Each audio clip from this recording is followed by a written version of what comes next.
Yeah, so I'm going to talk about OpenLineage, and I think in that case, we took a page from the Arrow playbook and really into how we build a community. And like this is the kind of thing that there's a real need in this whole data open source community for a standard around OpenLineage, and that's what I'm going to talk about. So hello, Julien. And so I've been introduced, so I'll click on that. Today I'm going to talk about data pipeline, observability, and I'm going to tell you what I mean about this. And in particular, we're going to talk about OpenLineage and Marquez. So first, I'll discuss the need for metadata, and metadata is data about data, right? So everything that is not data and around it, the schema, everything is metadata. And so this is kind of framing the problem. And then I'll start talking about OpenLineage, which is an open standard for metadata and lineage collection. And then I'll talk about Marquez, which is an open source project we started while I was at WeWork, and which is also a reference implementation of the OpenLineage standard. So first, let's talk about the need for metadata. So I'm sure you've heard about the concepts of data mesh, or how you want to apply agile processes to data. So in a growing company, growing organizations, you usually have multiple teams that are consuming and producing data. And sometimes you may have a data science team that are focused on a specific functional area of a company, and they want to be agile and making their own dashboard, their own data consumption, or you have teams that are responsible for the ETL and collecting the data, and also teams that are responsible for machine learning. And the problems start happening when you grow and you have many teams depending on each other. So usually they have good understanding on how they depend on each other within a team, but the problems start arising at the team's boundaries, right? Because there's very little visibility into where the data is coming from, right? You may be depending on an S3 bucket or a table in Snowflake, but you don't know how it's produced, right? And when you produce data, you don't know who's consuming it, or maybe you know who's consuming it, but you don't know what derived data set are produced from that and who else is consuming that. So there's kind of a lot of unknown that makes it, the more moving pieces you have in your ecosystem, the more things become brittle and it becomes difficult to work together. And so this is all due to this limited context that people have around their data, right? You may have questions like, what is the data source? What is the schema? What is the schema supposed to be? Who's the owner? How often is the data updated? Has it been updated recently? Where is it coming from? Who's using it? What has changed, right? So all those things that are really important, because if the data is stale, the data is not what it's supposed to be. If you don't know who to talk to when it's broken, then it can be very problematic. And all the friction, when people talk about data scientists spend like most of the time cleaning up data, this is also the reason why, right? Like it's kind of not having the context and the visibility in what's happening. And so I've been borrowing this concept. If you know the Maslow hierarchy of needs, it's all about, before you try to reach happiness, you need some basic things in life, right? First, you need shelter and food. And second, you need to be in a safe environment, and so on, right? And you have a whole hierarchy of needs. And at the top, then once you reach all of that, you can reach happiness. And how do I become my better self? So I'm using this same image. And before you get any value out of your data, the first element is the data needs to be available, right? If you don't even get access to the data, there's nothing you can do with it. And then it needs to be available on time. So there's this whole concept of data freshness, where the data needs to be, if it's stale, if it's yesterday's data or like it's old, then you're not getting the value you need out of it, right? When you, at the end of the month and you need the sales dashboard to be up to date, it's really important that everything is running smoothly and on time. And lastly, like once the data is available and it's on time, it needs to be correct, right? And that's where, how do we know if the data is correct? How do I ensure that the quality is good. And once you have those things, right, like that's where I draw that line. That's where you start getting your head above water, right? Like once you have those basic things, that's where you can start looking at getting value of our data. First, by looking, you could be looking at your business optimization. How do we reduce cost? How do we improve targeting and so on? And then look at new business opportunities. And that's an example, right? Like different organization may have different use for data, but they hold the same basic needs, that as long as your data pipelines are not reliable or not running on time or producing wrong data, you're not going to get any value out of it. So this is really the core basic needs. And that's where observability of your data pipeline and getting metadata helps solving those three layers. And so that's where I'm going to start talking about OpenLineage. OpenLineage is a project we started last year. And really we took a page off the Arrow playbooks. So like Wes was saying, so, like years ago when I was at Twitter, I started the Parquet project in collaboration with the Cloudera Impala team. And then it was a lot of collaboration and growing the community. But once we had this community around data, and when the problem of, well, now we need this in-memory columnar format that will help with interoperability of all those systems, what we did is we started directly by putting all the people that need this thing together in the same room. And then we got to an agreement of, yes, we need a standard, let's do it together. Instead of everybody doing their own thing, we'll build one thing that's standard and then make everybody else's life easy. And so we did the same thing for OpenLineage, except of course in 2020, we got in the same Zoom meeting instead of the same room. And it was great to be able to launch this effort, and like 90% of the people I talked to around the need for standard lineage representation were on board. It's like, yes, we need a standard, let's build this, and let's build this together. And so, I put like to give you an idea of the kind of project that are represented. It could be the project that are more around like the producing metadata. So I talked to Wes, obviously, we like Spark contributors, dbt, and all the Airflow and all the very popular frameworks to schedule and process data. And on the other hand, on the project that consume that metadata and do either data cataloging or compliance, governance, data discovery, data quality, right? So the Data Hub, Munson, Egeria, Great Expectation are examples of the project that we reach out to. And so we built this project together, and that's how we started OpenLineage, which is, and the name OpenLineage is really borrowed from same notion as Open Tracing, Open Telemetry, which are projects that standardize collecting metrics and traces for services. Here we're building the same thing for data pipeline. We're building an interface and a standard model for collecting lineage and metadata. And so this is really the purpose of the project: define an open standard for metadata and lineage by instrumenting the data pipelines as they're running. And really, if we want like an image, so what does it mean? Like nowadays, all digital cameras and your smartphones, when you take a picture, they keep track of where you took the picture at one time, what elevation, and lots of other information.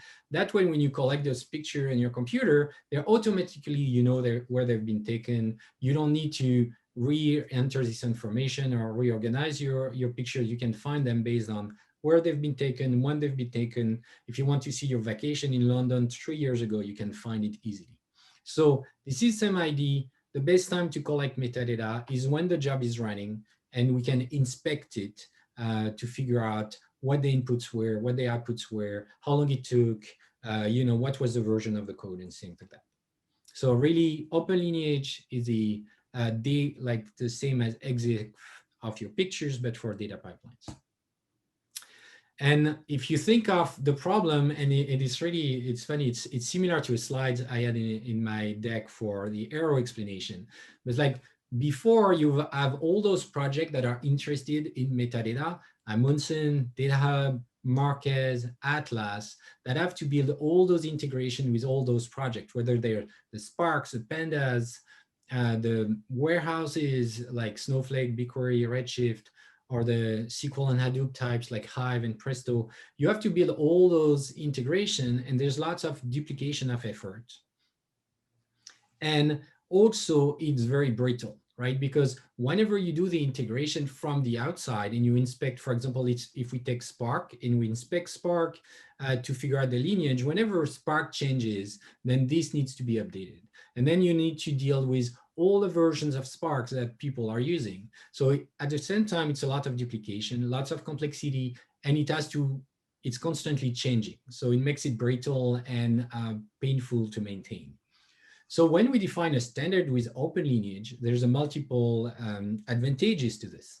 So first, we concentrate the effort on doing these integrations only once, right? So instead of doing it 5, 6 times, how many times this exists in slightly different ways, we can standardize it in once. And also, since OpenLineage is a standard API, it's just the definition of the metadata, and it doesn't bring any dependencies, and it's not specific to any one of those projects, you can actually push it directly in each of the projects, right? The goal is just like Arrow gets integrated in all of those projects, is to push OpenLineage implementation in all of them so that it doesn't have to be maintained outside of the project. Like Spark would have a built-in OpenLineage integration, Airflow as well, and so on, right? All those things will just expose the metadata in a standard way, just like digital cameras expose this metadata in a standard way, and you don't need to have to worry of being compatible with all the versions of a project moving forward. So it's really the kind of thing that the more people contribute to it, the more valuable it becomes for everyone. And it's really the virtuous circle of open source projects, right? So like you really want to think when you design an open source project, and that's kind of the reason why OpenLineage is cut out as a really small piece that is very focused and that's very aligned to it, the most widely applicable, and benefit everyone who contribute to it. So it's really not a zero-sum game. The more people contribute to it, the more it becomes valuable to everyone, which is a very virtuous circle that stimulates, adoption of open source projects. And so to clarify the scope, so OpenLineage focuses on standardization of the metadata. What is the format of it? And that way, it can be integrated in a lot of various projects, and then it can have a configurable backend, right? That makes a metadata collection independent from the backend or the protocol, whether it's through HTTP REST APIs or through a Kafka protocol or saving it in a graph database. And then it's not concerned with all the consumers of the data, right? That's not part of the OpenLineage project. Marquez has a reference implementation of OpenLineage, and all those projects have the ability to consume this metadata. So we started from having Marquez, which was a collection of metadata, the storage, the analysis from a given use case. And then you have all those different projects that have different use case or take different angles to observing lineage, or whether they care about governance, they care about privacy, they care about operations, all those aspects. And so they have various things that are very specific to the way they store and index this data, but they all require the same lineage collection. So that's where OpenLineage is much more widely applicable and enables all those projects. And so it's built around a core model when you can, basically, you have this notion of run, job, and data set. So a job is going to have multiple runs. It could be hourly, and that have inputs and outputs, and there's the form of data sets. And so it's capturing this representation that you have a job that runs and that consumes data set and produces data set. And it's using a consistent naming strategy to keep track of what the lineage is across multiple runs of multiple jobs. And we record that as a JSON schema spec. So it's really, there's a spec that defines the schema of how to represent those events. There's a core model of runs, jobs, data set, and then it's very extensible with this facet notion that enable extending this core model. And I'll go in more detail about that. But really the goal is to make it very extensible and somewhat decentralized, that you don't need to go through a governing body to extend the model. And so, you have a simple protocol. You can send asynchronous events, and it's kind of decouplable from any kind of protocol you can use under that. There's going to be a unique run ID to help correlate various events about a run of a specific job. And you may send a start event that a job has started, a job is complete, and attach metadata to this. And that's where the key part of, once you have this core model of run, job, input, and output data set, then you have this notion of facet that can attach to these core entities. And the facets, you can consider then each facet is a piece of metadata that you can describe about one of those entities. And the goal of this is to make a spec that is completely, is kind of like microservices versus a monolith. The goal was to not have a monolithic spec where it would take a lot of time to build consensus on how we describe metadata about everything. And really, my experience in building open source project is you want to decompose all the atomic decision points independently so that they can evolve independently. And really, if there's something that it's hard to make a decision about, then it's going to be its own thing that evolve and will take time to be consensus. And all the other decisions that are easy to make, they can move independently and move fast. And that's how we build a standard in a decentralized way. So for example, you can attach a schema to a data set, that's a facet.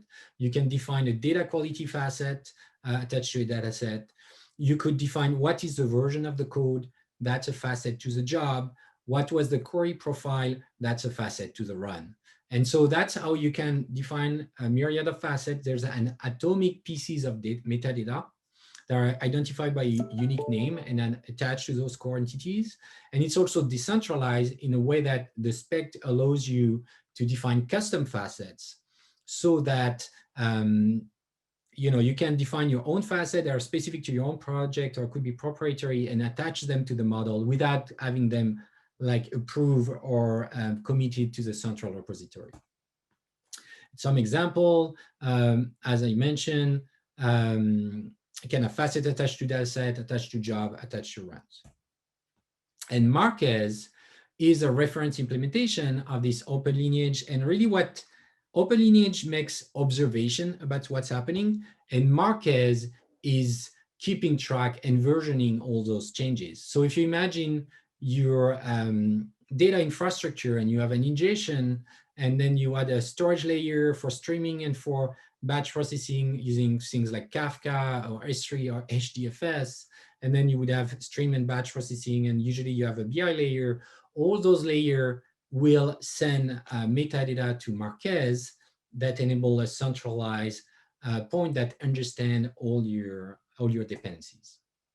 And so you have a similar model, except Marquez will keep track of all these observations you make about those entities, whether they're data sets or jobs and run, and keep track of everything that has changed, right? The key point is understanding how at every run, was it a different version of the job? Has the schema of the output changed? Have the schema of the input changed? And keeping track of everything that has changed that will help you understand what is happening and find the source code of a problem. And what we build at Datakin, right, we leverage this same data. So Marquez, OpenLineage, it's all open source. This way of collecting metadata is open source. And at Datakin, what we do is we provide extra analysis on this data. So we leverage the same data, and it's a hosted service that will help you understand the root cause of your problem, do impact analysis when you change something, and understand your overall operational and dependencies, right? It really helps you extract the signal from the noise. I think the curse of collecting all that metadata, that it becomes really hard to figure out, to find the right information in the mass of data. And therefore, that's what we strive to solve, right? Help you understand your dependencies, helps you understand the impact of your changes, help you find the root cause of a problem. And so I very much encourage you to join the conversation, right? You can find OpenLineage on GitHub, GitHub/OpenLineage. There's a Slack, there's a Twitter handle on the same name. We have a Google group. All this information is found on the OpenLineage GitHub. And same thing for Marquez. You can find Marquez project on GitHub. There's also a Slack and a Twitter account if you want to join the conversation. And on that, I'll say thank you from Datakin. And of course, we're hiring, and feel free to reach out to me if that seems interesting to you. Very cool. Thank you very much, Julien. All right, just a couple of questions as we. Quick point. I think your webcam might need some just quick adjustment. Some love. Okay. Thank you very much. Sure. So let's see. Question from Rohan. Hey, Julien, what are your thoughts on where the Hive metastore fits in the metadata and lineage story? Are there community efforts to improve the Hive metastore catalog service for metadata, lineage, observability? Why or why not? Yes. So, I mean, the Hive metastore, for a long time, it's a de facto standard for data catalog or for works on top of Hadoop and in this environment. And so whatever people are using, and Hive is one of the tools they're using, should be interconnected with OpenLineage, right? And this is, and I know that, for example, there's some hooks that exist between Hive and Atlas, and that gives some visibility in lineage. And those are usually very oriented towards Atlas. The goal of OpenLineage is really to focus on modeling the jobs that they're running. And therefore, it's a bit easier to model in that way because we model what's running and it's really making an observation. If there's a Hive query running and it's reading from this table and writing to that table and selecting this partition and writing that partition, you can model that and start making it available. And it should be part of the picture. It's not on my diagram just because, you know, I can't fit all the, you know, I can't steal the landscape from Matt and put it on the slide and say like everything, basically everything should be involved in this. I think right now, today, Spark is one of the big projects that people are using. SQL is another big one. And so it would make sense, yes, to have Hive as well. Great. Quick one on security from Nima. What are the security models around metadata that you are considering? So, okay, so yeah, in this setup, we can't ask follow-up question on this. In like security, so there's two ways I can understand that question. So one way is enabling security in that collecting metadata to enable knowing where your data is going. And it's kind of related with privacy as well. So knowing who accesses data, how it's derived somewhere else, and maybe there's some data that is more sensitive and some derived data set is not identified as containing some of that sensitive data. And so there's a security aspect of understanding metadata. Another aspect is about securing your metadata as well. Depending on how you define your schemas, you may have some important information, customer names, or some other information that leak into the schema. And so that's where you want to be a little more careful about the security of your metadata. So those are the two aspects I can think of around this question. Great. And last question of the evening from Tony Bear. The idea of a lineage data interchange format is quite timely, given that every tool and increasingly database is recording its own lineage data. We are approaching a glut of lineage data, multiple versions of the truth. The question is support. Does your project have any support or commitment from any of the household names in data integration and or databases? So, you know, we can get back to that slides. We started, I mean, it's like somewhat, it's kind of community driven, right? Like, so the people and the project that have been involved in this data world. So there's lots of interest from DBT, for example. I started to reach out to usually, the household. If you think of the BigQueries and the Snowflake, they come later in that game, right? Like, so early on, you have all the open source adopters. So it's like the big players they're thinking about. And if we take the Parquet experience, for example, Parquet was first integrated in all the open source world, right? Spark built Spark SQL on top of Parquet. Drill, same thing, used Parquet initially. You had Hive, Impala, maybe Hive came later, but all those things. But nowadays, and BigQuery and Snowflake and Redshift eventually caught on being able to read Parquet and export as Parquet, right?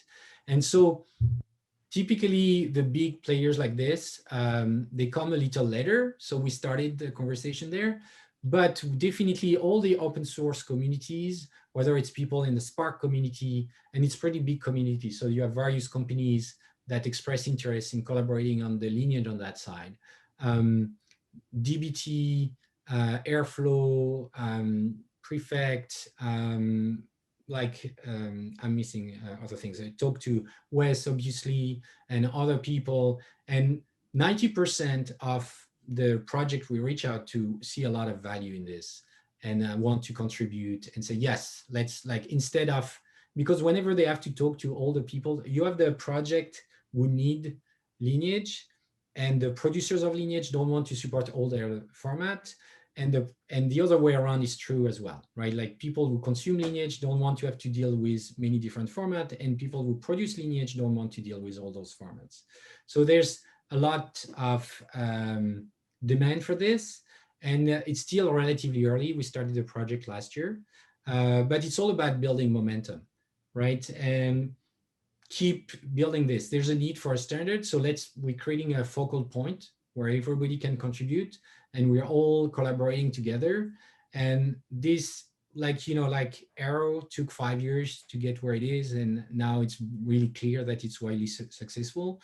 It will take a couple of years to get that. But all the open source project are kind of the early adopters of the ID. All right. Julien, thank you so much. This is a very exciting initiative, and really appreciate the talks. Thanks very much for coming by. Thank you for having us. Bye-bye.